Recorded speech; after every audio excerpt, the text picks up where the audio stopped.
Meus amigos, no vídeo de hoje nós vamos falar sobre os 5 maiores autores da literatura francesa, dando continuidade à nossa série sobre as literaturas nacionais. E esse realmente foi o que mais me deu trabalho para selecionar 5 autores dentre tantos, né, uma infinidade de grandes escritores que a França produziu, né? A França é exemplar na literatura moderna por ter uma classe de grandes escritores permanente, né? Junto com a literatura inglesa, mas a francesa é mais ainda, né? Não existe uma única época em que a França não tenha tido grandes escritores. Desde a Chanson de Roland, do século XII, até os dias atuais, ela continua tendo grandes escritores. É uma classe erudita, uma classe de grandes literatos que nunca se esgotou, né? Desde as baladas de François Villon no século XV, passando pelas histórias burlescas de um Rabelais na Renascença e dos ensaios de Montaigne, que podem ser considerados literatura também, pela poesia maravilhosa de Ronsard, passando pelo período barroco também, com Malherbe, e depois com o período do preciosismo, que, por mais que caricato sob certos pontos de vista, teve grandes escritores também, como Honoré d'Urfé e Mademoiselle de Scudéry. Depois com o grande classicismo francês, né, os grandes dramaturgos, né, Corneille, Racine, Molière, depois os escritores iluministas, que também foram excelentes, né, Voltaire, Rousseau, né, e grandes dramaturgos também. O teatro clássico se prolongou no século XVIII na França. Nós tivemos Crébillon, Palissot, etc. São grandes escritores em todas as épocas, né? Geralmente, as pessoas conhecem a literatura francesa a partir do século XIX, né? Mas a partir de Chateaubriand, principalmente. Os romancistas, né? Os escritores românticos, Victor Hugo, e mais tarde também os realistas, né? Flaubert, Balzac, os naturalistas, né? Émile Zola, etc. Mas a França sempre teve grande literatura, né? E aqui essa escolha evidentemente vai ter algo de arbitrário, justamente por causa disso, porque selecionar 5 só é muito complicado, né? E eu, em primeiro lugar, coloquei 2 dramaturgos, porque eu acho que a França, isso é importante ressaltar, ela é muito conhecida como a terra dos grandes romancistas, dos grandes prosadores, né? Mas eu acho que nisso ela pode competir com a Rússia, por exemplo, que também produziu grandes romancistas, dos quais nós falamos no nosso último vídeo sobre as literaturas nacionais. Eu falei da literatura russa, que produziu um Tolstói, um Dostoiévski, um Turgenev, né? Assim como a francesa também fez um Balzac, um Victor Hugo, um Stendhal, um Flaubert. Mas o teatro francês é único, né? Existe uma língua própria do teatro, né? É a língua francesa, né? É a literatura francesa clássica. O teatro do classicismo é aquilo que separa, né, que marca pela primeira vez a identidade da literatura francesa, né, das demais. E aí, em primeiro lugar, vem o grande Pierre Corneille, né? Corneille é o fundador do teatro moderno francês. É um autor que também refletiu muito sobre o fazer literário. Ele escreveu obras de teoria literária, né? Os seus 3 discursos sobre o poema dramático, que são muito famosos, que são análises, comentários, basicamente sobre a teoria aristotélica, né? E a estética desenvolvida por Aristóteles na sua poética. Mas Corneille é um autor também extremamente versátil, né? Foi grande poeta, conseguiu adaptar, né, à língua francesa essa estética clássica, escreveu peças imorredoras, né, como Le Cid, né, que foi até adaptado para o cinema no século XX, né? O filme El Cid, a história do grande cavaleiro espanhol que lutou nas guerras da Reconquista, né? E que, já morto, foi posto num cavalo, amarrado a um cavalo, para assustar as tropas dos mouros, né? Le Cid foi a primeira peça de Corneille que fez grande sucesso, mas ainda tinha umas certas desigualdades, era um pouco burlesca em certos aspectos, por assim dizer. Mas é com as suas peças romanas que Corneille vai desenvolver a sua estética ao máximo, né? E aí eu falo especialmente de duas peças, Cinare e Horace. São as peças em que a nobreza do idioma francês, né? A nobreza de caráter dos romanos, o seu caráter guerreiro, valoroso, orgulhoso também, soberbo, vai aparecer de forma inequívoca, né? Não existe nada que se compare à grandiosidade das imagens, à nobreza das atitudes e também à correção, a precisão da descrição psicológica dos personagens, das suas peças que Corneille faz, né? Realmente é admirabilíssimo, né? O caráter nobre, a capacidade de perdoar também dos seus personagens. Cinare é o homem que tenta fazer um complô contra Otávio Augusto, né? Que é descoberto e perdoado por ele. Essa cena do perdão, muito conhecida, no último ato da peça, é um dos momentos mais grandiosos, né, em todo o teatro francês. A peça Horace vai falar do famoso combate dos três Horácios, né, dos três irmãos do clã dos Horácios, né, nos primórdios de Roma ainda, na Roma monárquica, né, contra três irmãos também, representando a cidade de Alba Longa, né, que era a grande rival de Roma, e que era, na verdade, a mãe da cidade de Roma, porque Rômulo e Remo, né, segundo nos narra Tito Livio, teriam tido origem na cidade de Alba Longa, né? Então, os fundadores de Roma seriam procedentes de lá. Então, seria mais ou menos como uma luta de irmãos mesmo, entre irmãos. E todo o drama da história do combate dos três Horácios, dos quais dois morrem, e o terceiro acaba cometendo um crime, matando a própria irmã, né? E todo o desenlace trágico dessa história é narrado com perfeição, né?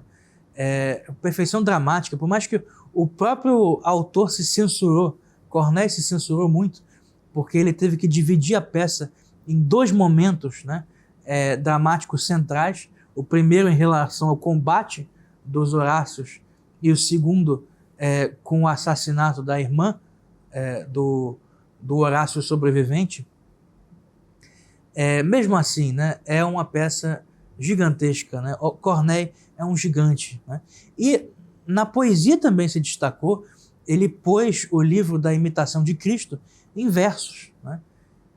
Em versos e dando uma certa dramaticidade, né? A primeira edição desse livro foi publicada foi uma edição supervisionada pelo próprio Corneille, foi publicada com caracteres diferentes, impressos em caracteres diferentes, representando as falas da alma devota e a resposta de Jesus Cristo, né?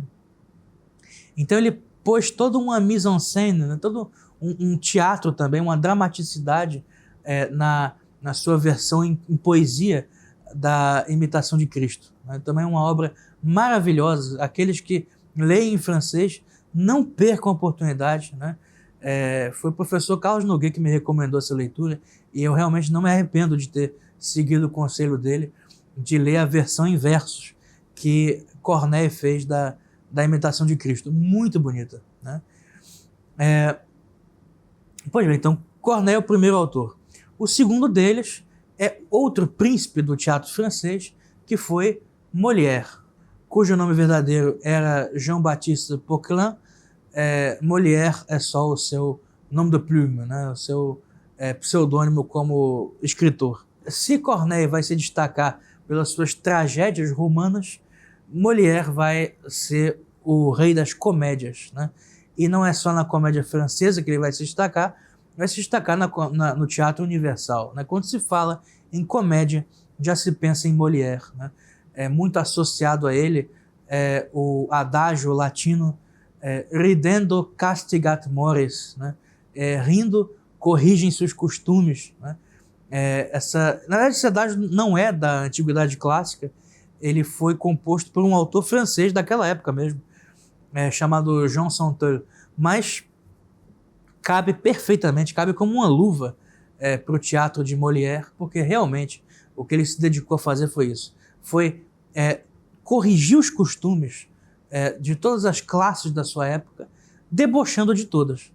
Então, Molière vai escrever uma peça contra as autoras do preciosismo, o estilo que infectava a França de então, né, que tinha a principal autora, Mademoiselle de Scudéry, né, que buscava termos arcaicos e uma expressão melodramática muito elaborada, e historinhas românticas, água com açúcar, que se passavam na antiguidade, temas campestres e coisas ridículas, né, que mal podem ser ditas grande literatura.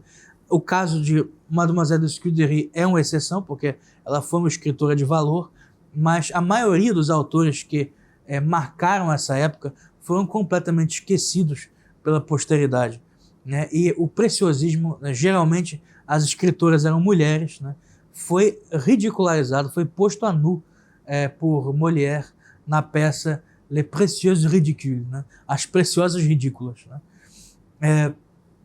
Mais tarde ele vai ridicularizar o próprio clero francês, né? Em especial os jesuítas, que já começavam, infelizmente, a transformar a disciplina da confissão numa ocasião de fazer valer os seus interesses, e muitos dos confessores de reis e de grandes nobres, cuja maioria eram jesuítas, usavam da restrição mental de modo equivocado, né? Sistematizaram a restrição mental de modo a transformá-la numa mentira lícita, numa falsidade permitida, e acabaram desenvolvendo uma certa hipocrisia. É claro que a Companhia de Jesus teve grandes santos, ela foi extremamente relevante no cenário cultural, o nosso próprio país, né, foi civilizado pelos jesuítas, foi educado pelos jesuítas, mas é inegável que eles tinham esse defeito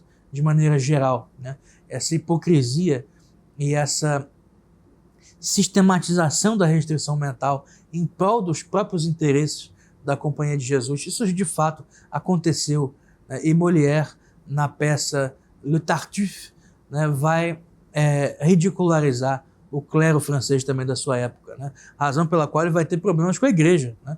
Mas não deixa de ser um testemunho, né, de como, às vezes, o próprio clero pode ser corrigido, né, por um leigo bem intencionado, né, que tinha o objetivo de corrigir os costumes, né. Também a classe da burguesia vai ser ridicularizada por Molière na sua peça Le Bourgeois Gentilhomme, né, o burguês fidalgo, né, o burguês que tenta imitar a aristocracia.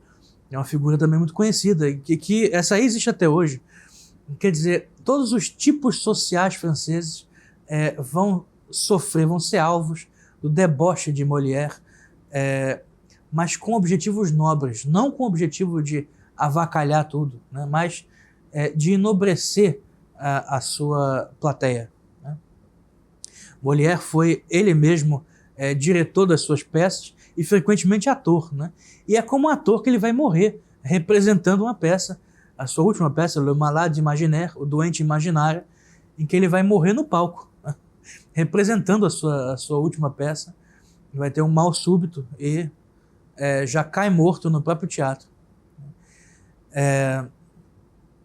Então, Molière, segundo autor dos mais importantes da literatura francesa. Cabe aqui uma nota, eu não vou mencionar Racine, pelo seguinte: em primeiro lugar, eu já tenho um vídeo que eu fiz sobre ele, né? Então, é um autor sobre o qual eu já falei suficientemente. Eu vou até deixar o link do vídeo sobre Racine na descrição desse vídeo. Para mim, é o melhor dramaturgo francês, é a nata da dramaturgia universal, né? E talvez seja o melhor autor, né, literário, para mim, de todos os tempos, de qualquer tipo, de qualquer gênero. Então, eu sou suspeito para falar de Racine, mas já falei o suficiente dele. Então, nós vamos falar de outros, né, para que o nosso canal possa ter mais variedade, possa cobrir outros autores também importantes. Então, o maior deles eu vou deixar de falar aqui, porque já falei em outro lugar. Então, eu recomendo esse vídeo, né, sobre Racine, aqueles que ainda não assistiram. Mas seguindo aqui em ordem cronológica, nós temos um grande autor também, que se caracterizou sobretudo pela sua versatilidade em literatura e pela sua leveza, né? Falo de Voltaire. Voltaire, é claro, é um homem de péssimas ideias, como filósofo foi um desastre, é um inimigo da Igreja Católica, um homem que moralmente também foi um sujeito asqueroso, um homem invejoso, um homem que perseguia seus inimigos, um hipócrita, né? Mas em termos de talento literário é um príncipe, né? E aí, de todas as áreas, ele foi grande prosador, com seus contes philosophiques, como Zadig ou La Destinée, né, que é uma expressão mais exata do seu deísmo, né, e a visão que Voltaire tinha da providência, de alguma maneira, de uma maneira torta, e também o seu Candide, que é a crítica mais completa que existe em termos de literatura à filosofia de Leibniz, né, e a visão que ele tinha de que nós vivemos no melhor dos mundos possíveis, né? Então, Voltaire sabia debochar como ninguém, ele tinha também uma visão parecida com a de Molière, só que ele não pretendia corrigir os costumes. O objetivo de Voltaire não era moralista, né, mas era de uma certa limpeza em termos intelectuais, né? Ele queria pegar toda essa artificialidade que ele enxergava, às vezes erroneamente, mas às vezes corretamente, na filosofia moderna, e queria pôr a limpo isso, né? Mostrar a falsidade, a hipocrisia e o ridículo que existe no fundo disso. E desse modo eu acho esse empreendimento perfeitamente válido, né? Então, os seus contos filosóficos são excelentes, são grande literatura, né? Mas também nos seus épicos, né? O seu épico La Henriade, Voltaire foi grande poeta também. Eu já falei sobre La Henriade no meu vídeo a respeito dos maiores épicos, né? Eu fiz um vídeo que eu analiso os 13 maiores épicos já escritos, né?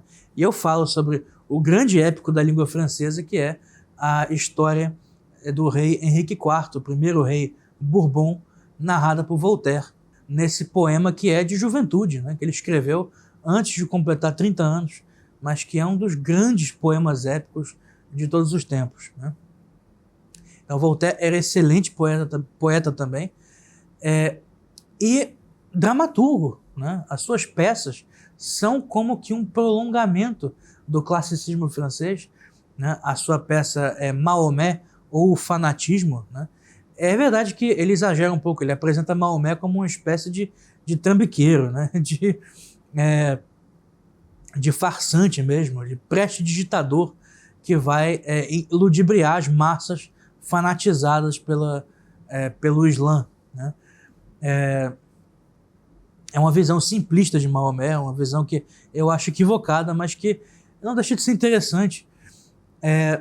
Uma peça muito bem escrita, né? Outras também, como a sua versão da tragédia de Édipo, o seu Édipe, que ele publicou na prisão, né? Na Bastilha, quando lá se encontrava, aos 23 anos de idade, também uma grande peça, né? Nesse aí ele se parece, em certos momentos, com Racine, a ideia de, nos versos, colocar grandes máximas. Existem certos versos de Voltaire que são verdadeiras máximas filosóficas, elas condensam experiências humanas de séculos, de milênios, né? Então é um homem que tinha, sim, grande sabedoria humana, se não filosófica, se não como grande intelectual, conseguia compreender o coração humano, né? A experiência humana, as experiências humanas fundamentais, né? Então, também, a sua poética é perfeita, né? A sua dramaturgia é muito boa. Ele também constrói peças de maneira muito cuidadosa, concentrando toda a ação dramática em um único instante, e também trazendo temas um pouco diferentes. Ele gostava muito das temáticas orientais, né, exóticas, que dão às vezes até uma certa comicidade à sua obra, quando ele apresenta um caráter pitoresco dos personagens orientais como um símbolo de algo que ele queria criticar na França, né, do tempo dele, e isso acaba tendo um efeito cômico inesperado. Então é muito interessante, é um excelente escritor. Voltaire é um escritor completo, né? Como historiador ele foi meio falho, porque a influência ideológica, né, e às vezes a sua falsidade também atrapalha, né, o aproveitamento intelectual, científico que as suas obras poderiam ter, né, por mais que sejam boas, né. No caso da sua filosofia, é realmente um desastre, mas como escritor é um grande escritor, né? Então recomendo a todos que leiam sim as obras literárias de Voltaire, né? Em quarto lugar está Gustave Flaubert. É o modelo do prosador, é o modelo do romancista, é o romancista extremamente cuidadoso com cada palavra que ele coloca no papel, né? A ponto de dizer na sua correspondência que às vezes ele passava meses ou até anos pensando em uma palavra, né, que ele não conseguia encontrar. E daí também o fato de ter escrito relativamente pouco, né?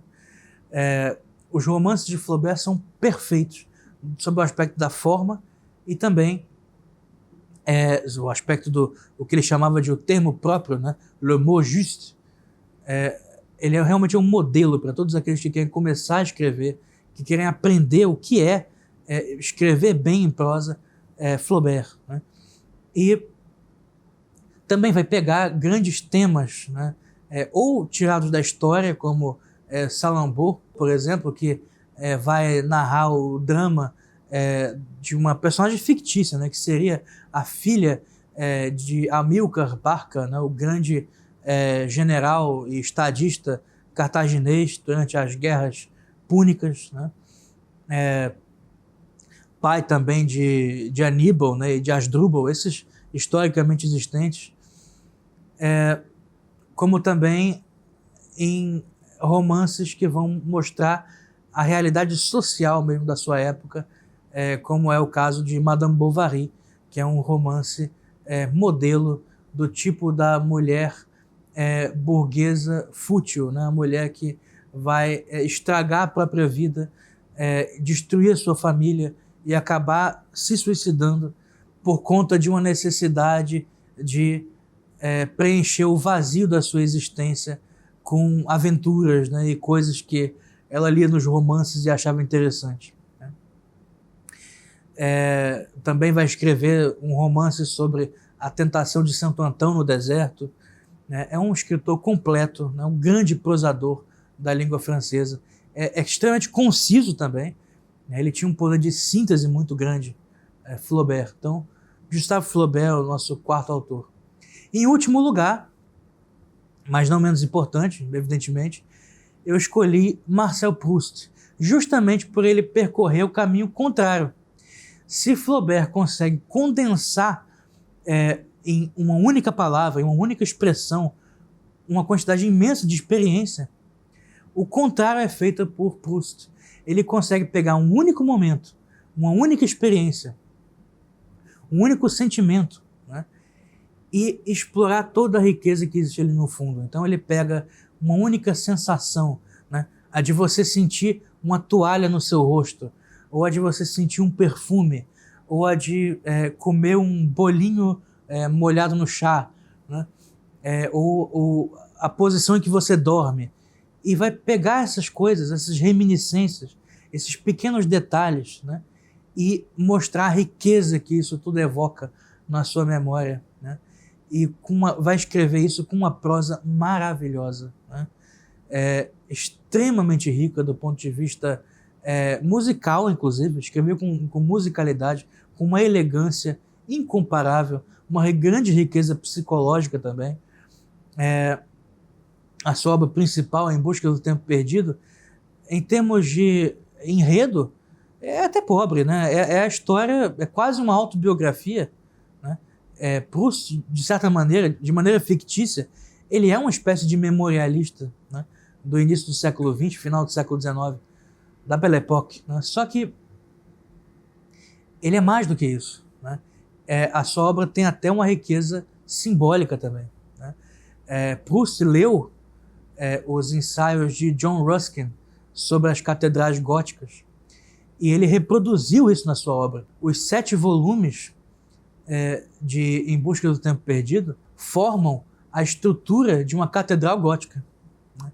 Então é um autor de uma riqueza incomparável também, de certa imoralidade em certos momentos, né? Mas que realmente é um escritor modelo também, um outro grande modelo de prosador, né? Então, daí, são os 5 autores que eu considero os maiores da literatura francesa. Infelizmente, há muitos outros que eu deixei de falar, né?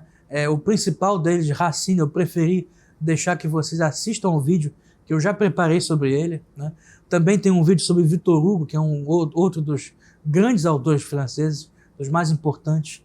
Mas eu quis mencionar aqui esses 5 porque eu acho que eles são modelos para vocês, né? São modelos do que a literatura francesa daquilo que ela conseguiu realizar, e autores também que servem para melhor instruí-los, para fazer com que vocês, ou que desejam escrever vocês mesmos, né? Ou que desejam conhecer melhor a literatura, eu acho que eles são modelos mais quase que arquetípicos, né? Então eu acho que a gente cobre com esses 5 todo o trajeto da grande, incomparável literatura francesa.